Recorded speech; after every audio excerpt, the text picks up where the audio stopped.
Science की series में अभी हम पढ़ रहे हैं हायरार्किकल क्लस्टरिंग। प्रीवियस वीडियो में हमने उसका न्यूमेरिकल सॉल्व किया था, उससे पहले हमने उसका पूरा इंट्रोडक्शन समझ लिया था, ठीक है ना। डेंड्रोग्राम क्या होता है ये भी मैंने आपको बता दिया था। और हम एक डेंड्रोग्राम देख के कैसे बता सकते हैं कि ऑप्टिमल नंबर ऑफ क्लस्टर्स कैसे लेने हैं, ये सारी चीजें हम समझ चुके हैं। आज की वीडियो में हम उसी चीज का प्रोग्राम बनाएंगे कि हम किस तरह से एक डेंड्रोग्राम प्रोड्यूस कर सकते हैं, मतलब कि हम प्रिंट करवा सकते हैं, ओके। और उसके बाद हम किस तरह से क्लस्टर्स प्रिंट करवा सकते हैं, डिस्प्ले करवा सकते हैं, ठीक है। तो उसके लिए हमने क्या किया है, यही जिस पर हमने ग्राफ बनाया था, जिस पर हमने न्यूमेरिकल सॉल्व किया था, वही हमने कोऑर्डिनेट्स लिए। ये है एक्स और ये क्या है, वाई है, ठीक है। तो ये क्या है, हमारे एक्स और वाई पॉइंट्स हो गए, ओके। इसके बाद में लेबल्स क्या हो गए, A B C D E F हो गए, ओके। अब हमें क्या करना है, तो अब हमें सबसे पहले क्या करना है, जिप फंक्शन का यूज करके एक्स और वाई को क्या करना है, कंबाइन करना है, ओके। तो यहाँ पे हमने क्या किया है, जिप फंक्शन का यूज करके एक्स और वाई प्रोवाइड किए। एक्चुअली क्या होगा, एक नेस्टेड फंक्शन का यूज होने वाला है, लेकिन मैं आपको स्टेप बाय स्टेप बता रही हूँ, ओके।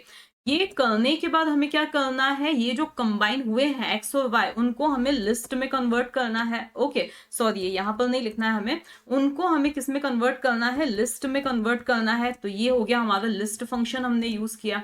उसके बाद हमें क्या करना है, इसको numpy अरे में कन्वर्ट करना है, जिसके लिए हमें एक पैकेज की जरूरत पड़ेगी। तो उसके लिए हमें क्या लिखना है, import और फिर numpy as np, okay. Sorry, यहाँ पे एक गलती से आ गया, numpy as np यहाँ पे हमने इस तरह से लिख दिया, ओके। अब हमें यहाँ पे क्या करना है, numpy फंक्शन का यूज करना है, सॉरी इसको अरे में कन्वर्ट करना है। तो यहाँ पे हम लिखेंगे np डॉट अरे, ये हमने लिख दिया। अब इससे क्या हो जाएगा कि ये पूरा हमारा जो है, ये पूरा हमारा क्या हो जाएगा, एक अरे में कन्वर्ट, numpy अरे में कन्वर्ट हो जाएगा। एक्स और वाई क्या हुए, कंबाइन हुए। उसके बाद हमने उनको अरे में कन्वर्ट कर दिया, ओके। एक तरह से हम उसको एक 2D अरे बोल सकते हैं, ओके। इसके बाद यहाँ पे हमें क्या लिखना है, तो यहाँ पर ये पूरा हमारा डेटा रेडी हो चुका है, तो हम उसको एक डेटा नाम के वेरिएबल में क्या कर देते हैं, स्टोर कर देते हैं।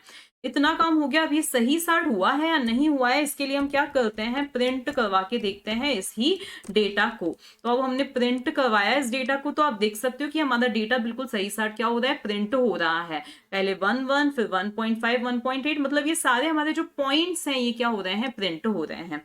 अब हमें क्या करना है, तो अब हमें क्या करना है, इसमें डेंड्रोग्राम प्रिंट करवाना है, ओके। तो अब हमें कुछ पैकेजेस की जरूरत पड़ेगी। तो यहाँ हम क्या लिखेंगे, तो फ्रॉम, और यहाँ पे हम लिखेंगे scipy। क्या लिखना है हमें, scipy लिखना है, डॉट क्लस्टर्स, और फिर यहाँ पे डॉट लगा के हायरार्की लिखना है। तो HIERCH हायरार्की, तो यहाँ पे ARCHY, ओके। हायरार्की, हमें किसको इंपोर्ट करवाना है, हमें डेंड्रोग्राम को इंपोर्ट करवाना है, ओके, डेंड्रोग्राम। और दूसरी चीज हमें लिंकेज को क्या करवाना है, यहाँ पे इंपोर्ट करवाना है, ओके। ये सारी चीजें सही साट हुई हैं या कोई मिस्टेक हुई है, उसके लिए हमने इसको एक बार फिर से रन करके देख लिया, तो यहाँ कोई प्रॉब्लम नहीं है। अब हमें एक लिंकेज मैट्रिक्स चाहिए। तो इस लाइन के जस्ट बाद यहाँ पे हमने LM, जो भी आपको नाम देना है वो आप दे सकते हो, तो हमने LM for linkage matrix, okay, is equals to, यहाँ पे लिख दिया हमने लिंकेज। लिंकेज में हमें क्या क्या चीजें देनी है, तो लिंकेज में पहले तो हमें देना है डेटा, और दूसरी चीज हमें बताना है यहाँ पे मेथड हम कौन सा यूज कर रहे हैं। तो मेथड, जैसे कि मैंने मेथड जो हम डिस्टेंस कैलकुलेट करने के लिए यूज करते हैं, वो कौन सा हम यूज करते हैं, डिस्टेंस, दो क्लस्टर्स के बीच में जो डिस्टेंस कैलकुलेट करने के लिए हम जो यूज कर रहे हैं, जैसे कि मैंने आपको सिंगल, कंप्लीट, बॉड, ये सारी चीजें बताई थी, तो उनमें से हम यूज करने वाले हैं सिंगल, ओके। अब क्या यहाँ तक कोई प्रॉब्लम तो नहीं है, तो इसीलिए मैंने इसको एक बार फिर से रन करके देख लिया।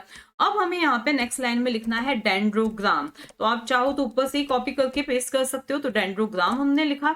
इसके बाद हमें यहाँ पे क्या बताना है, तो यहाँ पे हमें एक तो बताना है, ये जो लिंकेज अभी हमने क्रिएट किया, लिंकेज मैट्रिक्स हमने जो क्रिएट किया है, वो यहाँ से हमें क्या करना है, पास करना है।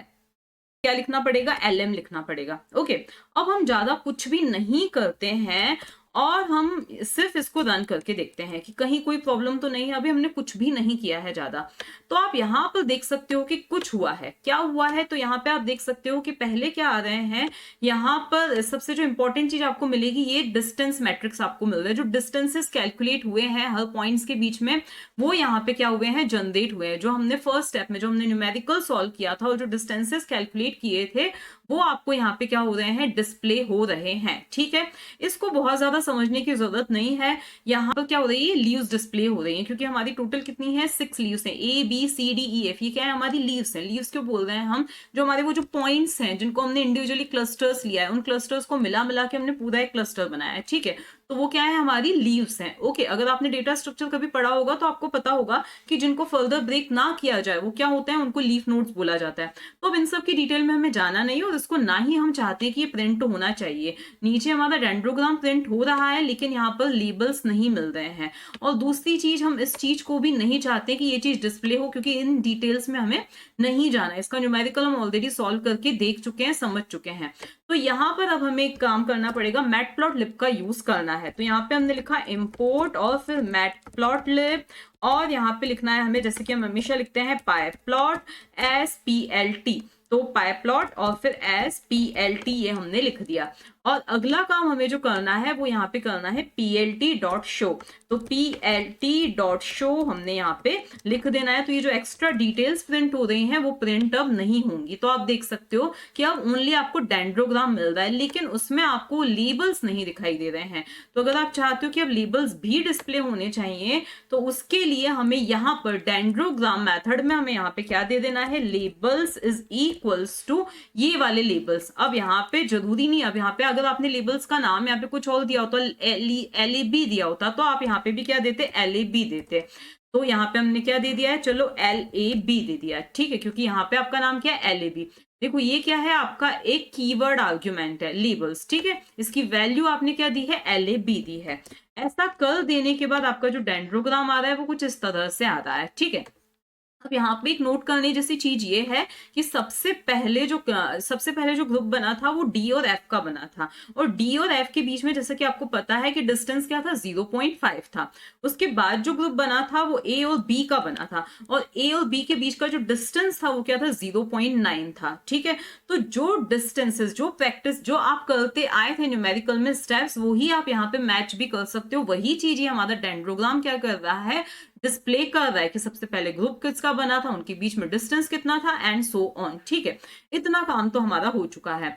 अब हमें, जैसे कि मैंने आपको एक मेथड बताया था कि हम कैसे ऑप्टिमल नंबर ऑफ क्लस्टर्स निकाल सकते हैं, तो इस डेंड्रोग्राम को देख के आप देख सकते हो कि सबसे बड़ा जो वर्टिकल डिस्टेंस है वो ये वाला है। देखो ये जो ब्लू लाइन आपको दिख रही है राइट हैंड साइड में, लेफ्ट हैंड साइड को नहीं दिखना है क्योंकि उसको ये वाला जो हॉरिजॉन्टल बार है वो क्रॉस कर रहा है।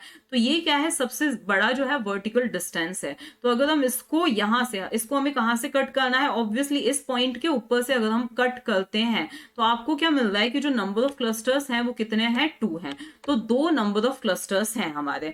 तो अब हमें 2 number of clusters is equals to 2 लेके हमें क्या करनी है, इसकी क्लस्टरिंग करनी है। मतलब हमें एक स्कैटर प्लॉट क्या करना है, जनरेट करना है। तो वो स्कैटर प्लॉट हम किस तरह से जनरेट करें, तो उसके लिए चलो हम नेक्स्ट लेते हैं। नेक्स्ट स्टेप में हम नेक्स्ट सेल में इसकी सारी कैलकुलेशंस करते हैं।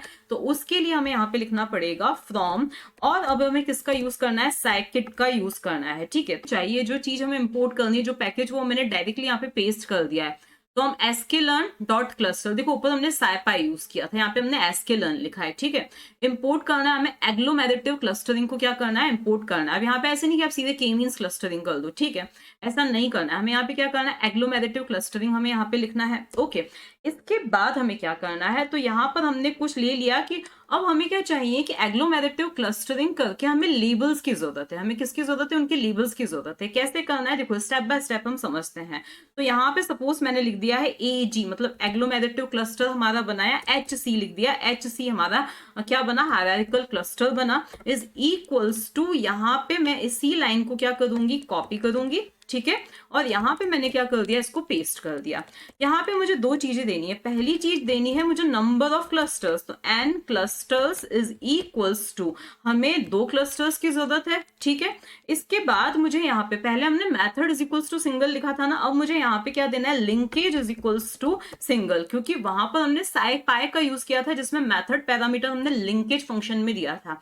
यहाँ पर हमें क्या देना है, लिंकेज पैरामीटर पास करना है, कीवर्ड आर्ग्यूमेंट है लिंकेज, इज इक्वल्स टू, यहाँ पे हमें क्या दे देना है, सिंगल दे देना है, ठीक है। आप चाहो तो दूसरा भी दे सकते हो, वर्ड या कंप्लीट जो आपको देना है वो आप दे सकते हो। तो हमने यहाँ पे क्या दे दिया, सिंगल दे दिया, ओके। इसके बाद अगली स्टेप जो होगी वो हमें क्या चाहिए, लेबल्स चाहिए। तो लेबल्स इज इक्वल्स टू, यहाँ पे मैंने जो आपने ये वेरिएबल लिया था, ये जो ऑब्जेक्ट आपने लिया था HC, वही यहाँ पे आपको दे देना है। आप चाहो तो जरूरी नहीं कि यहाँ पे HC नाम दो, हायरार्किकल क्लस्टर मीनिंगफुल नाम देना है तो आप दे सकते हो, ठीक है। मतलब एक तरह से यहाँ क्या हुआ, ये आपका मॉडल प्रिपेयर हुआ है, ठीक है। अब इसमें आपको क्या करना है, फिट करना है। तो HC डॉट फिट प्रेडिक्ट, हमें क्या लिखना है, sc.fit_predict। तो fit_predict हमें यहाँ पे लिखना है, ओके, जैसे हमने की मींस क्लस्टरिंग में किया था, ठीक है। यहाँ पर अब हमें हमारा क्या देना है, डेटा देना है। तो ये हमने दे दिया, डेटा दे दिया, ओके। ऑलमोस्ट के मींस क्लस्टरिंग जैसा ही है, लेकिन यहाँ पे हमने बस के मींस की जगह हमने कौन सी क्लस्टरिंग परफॉर्म की, एग्लोमेरेटिव क्लस्टरिंग क्या की, यहाँ पे परफॉर्म किए। ऊपर जो होता था डेंड्रोग्राम शो होता था, और यहाँ पे बकायदा आपके क्लस्टर्स क्या होंगे, इसकी हेल्प से शो होंगे। तो यहाँ तक हमारे पास मात्र लेबल्स आए हैं, क्या आए हैं, सिर्फ लेबल्स आए हैं। तो इन्हीं लेबल्स को हम क्या करके देखते हैं, प्रिंट करके देखते हैं। तो यहाँ पे हमने किया कंट्रोल एंटर, और इनको क्या किया, हम प्रिंट करके देख रहे हैं, जो लेबल्स हैं उनको प्रिंट करके देख रहे हैं। तो यहाँ पे 1 1 और फिर 4 टाइम्स 0, मतलब ये जो पहले जो 2 पॉइंट्स हैं वो किस में गए हैं, हमारे पहले 2 पॉइंट्स गए हैं हमारे क्लस्टर 1 में, और दूसरे पॉइंट्स किस में गए हैं, क्लस्टर 2 में गए हैं, ओके। अब हमें प्रिंट करवाना है, तो हमें ऑब्वियसली plt डॉट स्कैटर करना है और एक्स वाई का यूज करना है।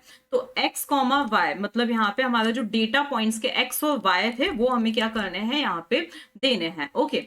अब इसके बाद हमें क्या लिखना है, c इज इक्वल्स टू, क्योंकि यही चीज मैंने, अगर आप ये चीज नहीं देते हो, सीधे लिखते हो plt डॉट शो, तो क्या होने वाला है आप देख सकते हो।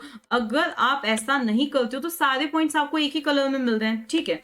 लेकिन आप क्या दे रहे हो, यहाँ पर आपको लेबल्स का यूज करना है, comma c is equals to, जैसा हमने के मींस क्लस्टरिंग में किया था कि कलर जो आना चाहिए लेबल्स के अकॉर्डिंग आना चाहिए। तो यहाँ पे आपने दे दिया लेबल्स। तो अब आप देख सकते हो कि अब जो है, जो 2 पॉइंट्स आपके पहले क्लस्टर में गए हैं वो यहाँ पे शो हो रहे हैं, और जो बाकी के पॉइंट दूसरे क्लस्टर में गए हैं वो आपको दूसरे कलर में शो हो रहे हैं। अगर आपको इनका कलर चेंज करना है तो यहाँ पे आप सी मैप पैरामीटर का भी यूज कर सकते हो। तो C map is equals to rainbow, या दूसरे भी होते हैं, आप उनको अच्छे तरह से स्टडी करके और भी मेथड और भी आप वैल्यूज यहाँ पे प्रोवाइड कर सकते हो।